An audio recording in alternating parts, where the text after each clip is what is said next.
Good morning from Panhandle Outdoors, America's only daily outdoor TV show. Your source for fishing, hunting, and information for folks who enjoy the great outdoors. Now sit back, relax. It's Panhandle Outdoors. Good morning, folks. Welcome to Panhandle Outdoors. I'm Winston Chester. Glad you're here this morning. We have a great show lined up, but first, as always, let's take a look at our weather. Brought to us by Gulf Coast Air Conditioning, Drew Pollard, and hard-working crew taking care of everyday comfort needs. High today, 83, low 67. And that all-important water temperature at the end of the pier, brought to us by Allco Electric out of Lynn Haven. It is 80 degrees and went up another degree, 80 degrees. And I looked at a chart from the last couple of years. This is about 5 to 6 degrees right now. This time of year, it's higher than it normally is, but like 5 to 6 degrees. So that warm water we talked about 2 or 3 weeks ago out in the center of the Gulf, it just sort of migrated this way, and that's exactly what happened. I don't know if that was theory or fact, but they had the facts to back it up, and that's one of the reasons it's so hot right now is water temperature. Our river reading brought to us by Panama City Coca-Cola. We're looking at good, steady river. We're looking at the Apalachicola Bluffstown 7.8, and the Caryville reading at the Choctawhatchee River is 3.7. Both rivers are just steady. Have been steady for a couple of days, and it looks like it'll continue to be steady. Tide chart brought to us by Kent Forest Lawn. High tide this morning after 12:32, middle of the day. Let's get it right now. Middle of the day is a high tide. I've been watching it at the house, and then it's coming in all morning, and then it's going out this afternoon. It'll be low tonight, about 12:15. So right at 12 hours. Been interesting to watch it. This high tide has been pretty strong lately, the last few days. Also, keep in mind now when you have that tidal flow, it's just going pretty strong as far as the wind behind it. Today's wind is going to be south wind at about 10 to 20, so that pushes even more water up in the northern part of all of our base systems. So I watch that, and it's just really, you're talking about maybe that much more water, but that much more water goes way back up into the marshes. It's interesting to watch that. And we're looking at, well, let's go ahead and take our break now. We'll be right back. Okay, welcome back. You know, we're talking about the seasonal effect on the fish migration. We always talk about March is big time for the Spanish to start coming in. Then April, late April, and early May, we have the pompano. And then usually the tarpon and king, they come in June. But again, water temperature, I saw this picture yesterday. I had to share it with you because one of the guys is Greg Gladden, Captain Greg Gladden, been on the show before, and he's an excellent tarpon fisherman, but normally he'll catch them in the summertime, like starting in June. Check this out. He said, it's early, but if you know how to sweet talk one, it can happen.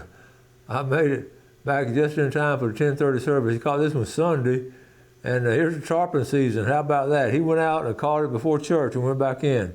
Good job, Greg. But again, a reflection of the water temperature.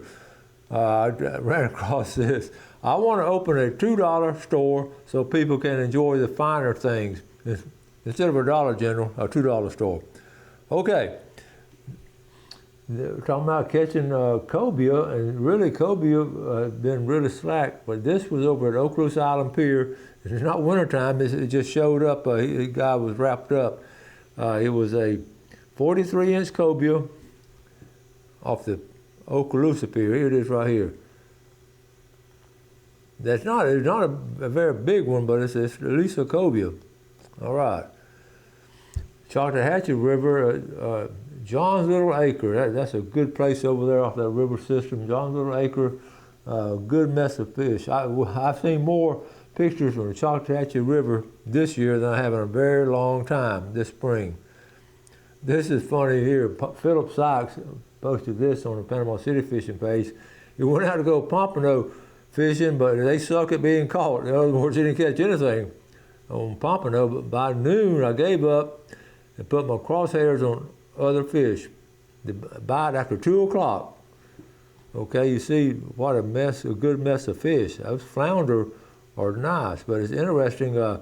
It didn't catch anything in the morning, but afternoon bite. See what happened? The tide started going out. Here it is right here. Good picture right there.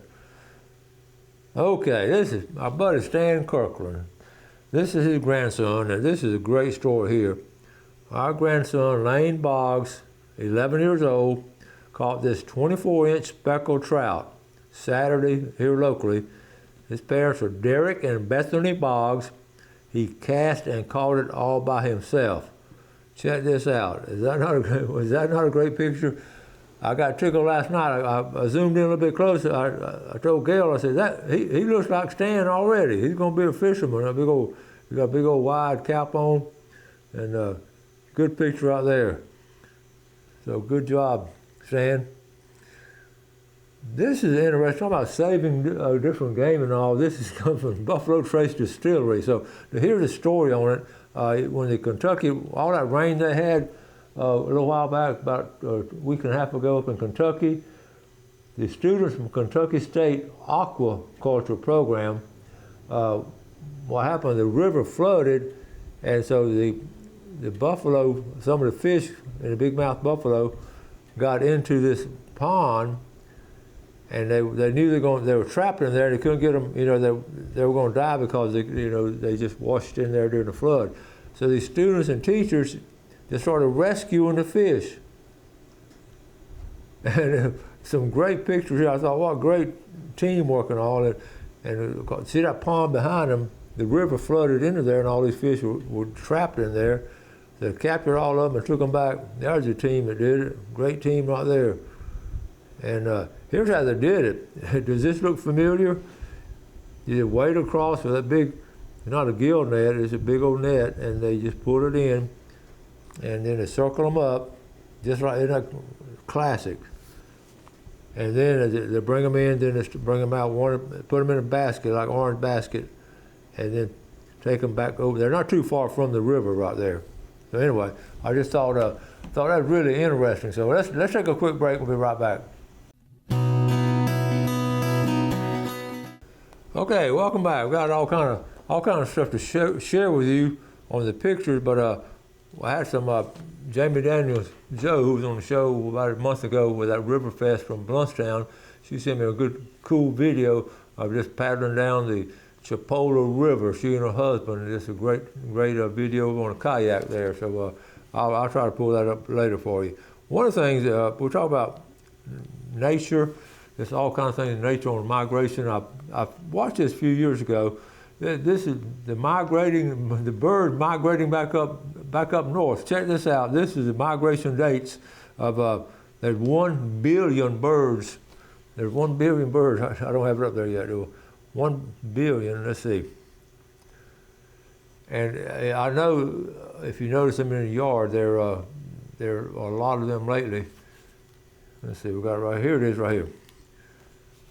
Okay, so you see where we are. We've about peaked out on ours, but they started here, and you see that they go up in waves. Cornell, they do all kinds of studies. They have monitors on these birds now. They say a billion die from glass collisions. Here's this is I don't have it live, but this was last week.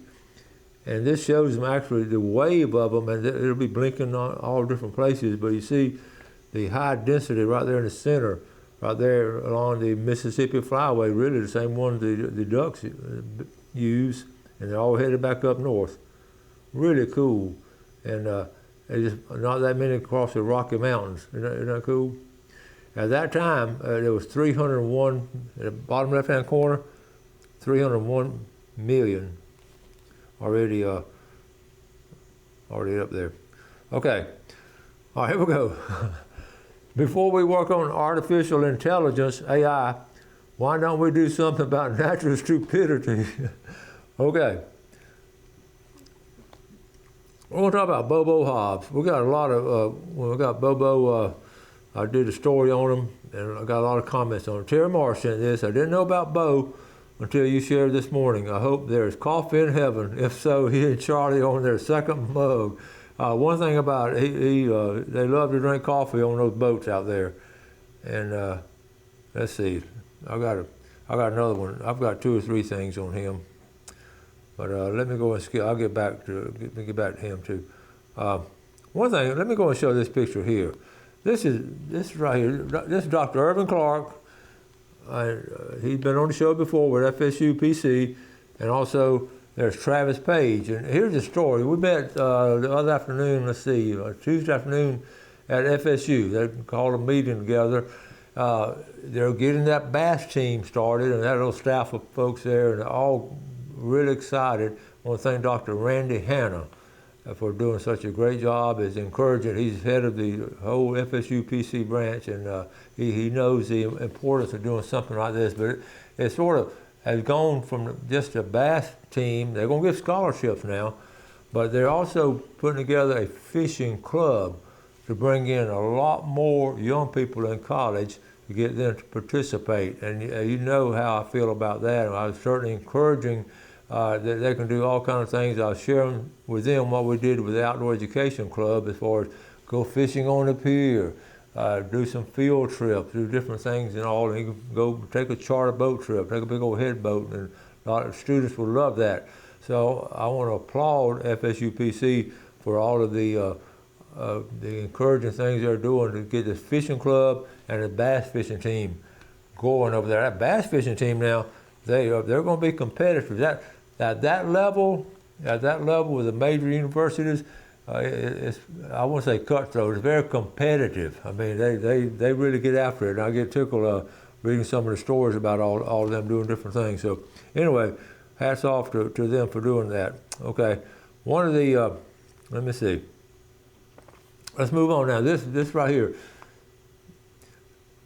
FWC, the recreational harvest of Gulf Greater Amberjack remains closed during the month of May. So you cannot keep amberjack. It's going to open up in June. Well, let's see, it's going to stay closed from June 1st to July 31st. And it's just closed right now. AJ, used to be a bunch of those out there, but not as much anymore. All right, Captain Kim from Sea Quarters, cute pics of Charlie with a catch of the day. Check out this picture here. All right, welcome to Carabel Boat Club. Check this out now. He's proud of that fish right there. All right, thank you, Captain Kim. All right, I want to thank Carol Miller, one of our loyal viewers. She's always good about sharing pictures and all with us, and she and her family went out to the Earth Day celebration at the E.O. Wilson Biophilia Center. It was a great event with lots of educational aspects for all age groups in a beautiful setting. Director Allen is doing a good job. And there's some great pictures here.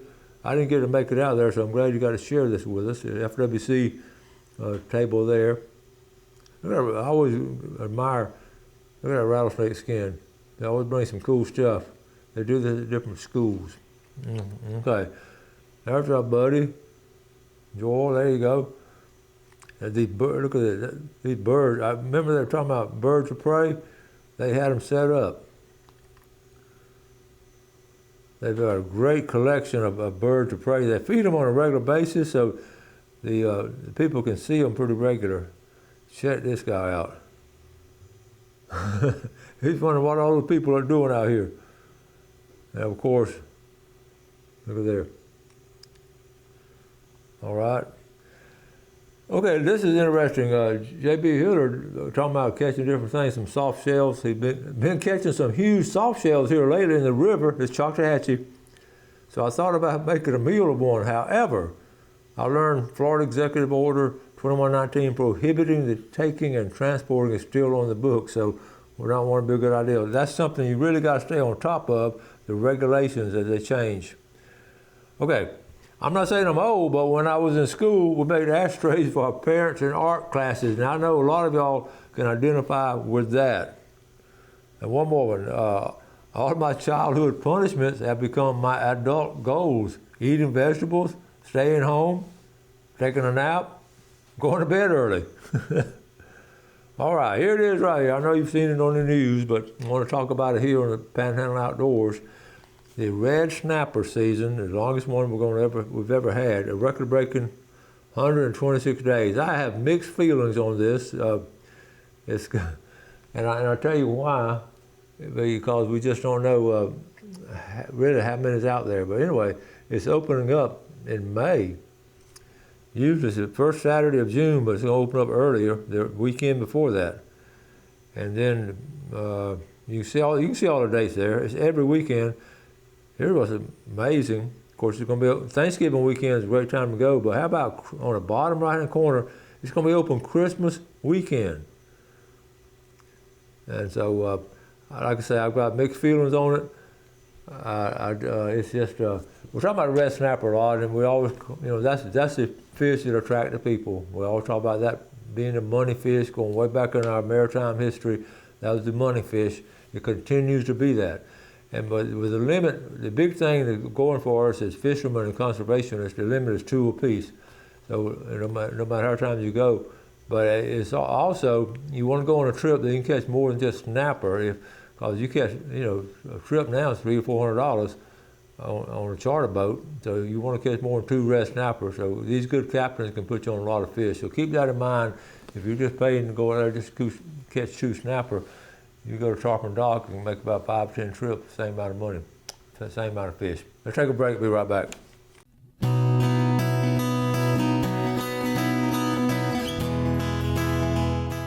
Okay, welcome back. Let's take a quick look at our fishing game time today, brought to us by Blue Water Outriggers in Port St. Joe.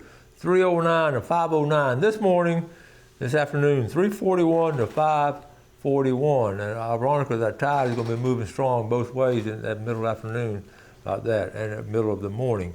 We were able to go last Saturday morning. We're down at the Cape for the weekend, and I'd love to go pompano fishing this time of year, and I was able to get up there early and Saturday morning and get set up at daybreak, and Wendy came out, Whitney came out, and Gail came down. So it was just a special time. It was just one of those perfect days as far as fishing and family and fun and all, and then and a good eating later. So here, I've got a series of pictures I'm going to show you. And some of them are like doubles, but I just didn't edit any, we just clicked away. But anyway, here we are getting started. There's Wendy catching one, look at there. She's happy. That girl loves to fish, always has.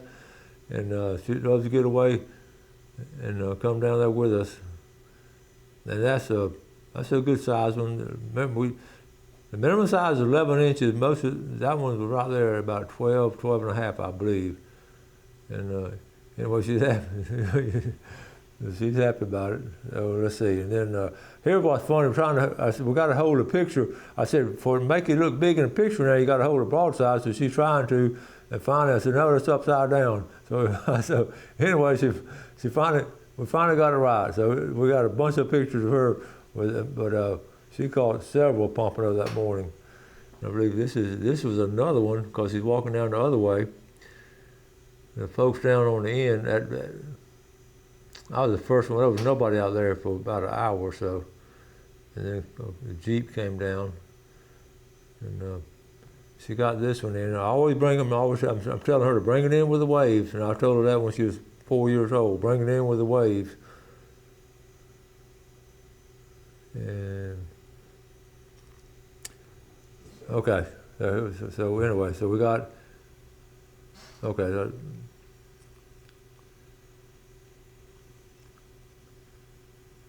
Bring it in with the waves. It was a beautiful morning.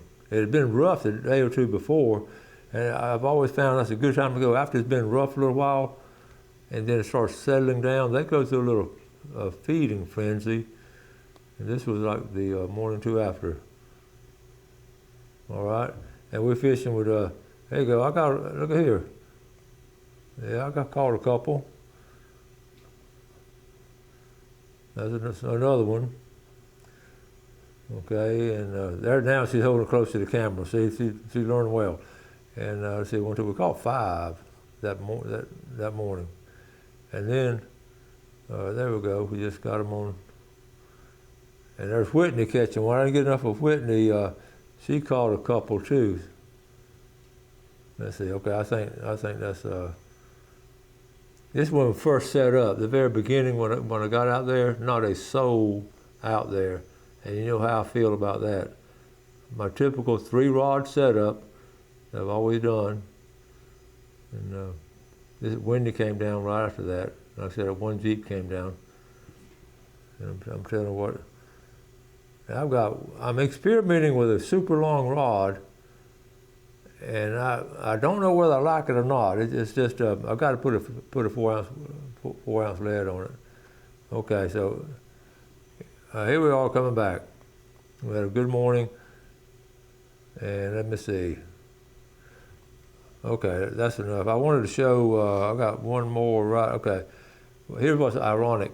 Showed up on my Facebook. Your memories from exactly 12 years ago. That's just okay. That's the same weekend from 12 years ago. So you see why I love going in the middle, late part of April for year after year. We've been able to catch them then. It's just been a lot of fun. And the coolest thing, we had a good morning of fishing, had a wonderful family time. Got back up to the house, got them cleaned up, and cleaned the fish, and rested a little bit, and we had a sandwich, and later on put them on the grill. And Walter came out, and Gail, we just had a wonderful time. Gail was there with us the whole time, but she didn't get a chance to reel one in, but she was there telling us how to do it. So it's just one of wonderful. I told all of them later on, sitting down eating that night or late that afternoon. I said, this has been like a perfect day for me. You know, get them early, go fishing, catch the fish, spend some quality time with the family, clean them, and then have this big meal right here cooked on the grill, fresh fish that's been swimming in the water a couple hours ago. So it's one of those just special days, and I'm very thankful and appreciative of being able to do that. So anyway, if you get a chance, it's a great time of year to go pompano fishing. It's been one of my all-time favorite fish to catch, and also delicious fish to eat. Got a lot of stuff coming on tomorrow. Tomorrow will be, of course, today's May 1st. Can you believe it? Tomorrow we'll do the famous Friday fishing forecast and give away some good fish and shrimp, okay?